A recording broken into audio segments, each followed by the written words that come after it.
യേശുവിൽ പ്രിയപ്പെട്ടവരെ, നാം ആത്മാർത്ഥതയോടെ നടത്തുന്ന പ്രാർത്ഥനയ്ക്ക് ദൈവം തരുന്ന ഉത്തരങ്ങളെക്കുറിച്ചാണ് ഇന്നത്തെ വചനം പറയുക.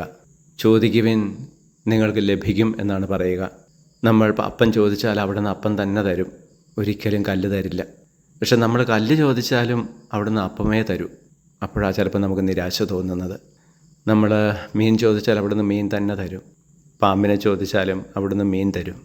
നിരാശപ്പെടാതെ നല്ലത് ചോദിക്കാൻ നമുക്ക് സാധിക്കട്ടെ. അന്വേഷിക്കുകയും നിങ്ങൾ കണ്ടെത്തുമെന്ന് ഇവിടുന്ന് പറയുന്നു. എന്താണ് നമ്മൾ അന്വേഷിക്കേണ്ടത്? ഈ ലോകത്തിൻ്റെതായ സുഖങ്ങളും സന്തോഷങ്ങളും അന്വേഷിച്ച് നടന്നാൽ ചിലപ്പോൾ അത് കിട്ടിയെന്ന് വരില്ല. നമ്മുടെ നിത്യരക്ഷ ആഗ്രഹിക്കുന്ന അവിടുന്ന് ചിലതൊക്കെ നമ്മളിൽ നിന്ന് പിൻവലിക്കും. എന്നാൽ സ്വർഗരാജ്യവും അവിടുത്തെ നീതിയും നമ്മൾ അന്വേഷിച്ച് നടന്നാൽ ഈ ലോകത്തിൽ ജീവിക്കാനുള്ളതെല്ലാം അവിടുന്ന് തന്നുകൊള്ളും. പിന്നെ മുട്ടുവിൻ, തുറക്കപ്പെടുമെന്നാണ് അവിടുന്ന് പറഞ്ഞത്. നമ്മൾ വിശാലമായ വാതിലുകളിലാണ് മുട്ടുന്നതെങ്കിൽ ചിലപ്പോൾ അവിടുന്ന് അത് തുറന്നു തരില്ല. കാരണം അത് നാശത്തിലേക്ക് നയിക്കുന്നതാണ്. ഏതെങ്കിലും ഒരു വാതിൽ അവിടുന്ന് തുറന്നു തരും. പലപ്പോഴും അത് ഇടുങ്ങിയ വാതിലായിരിക്കും. അത് നമ്മളെ രക്ഷയിലേക്ക് നയിക്കുന്നതാണ്.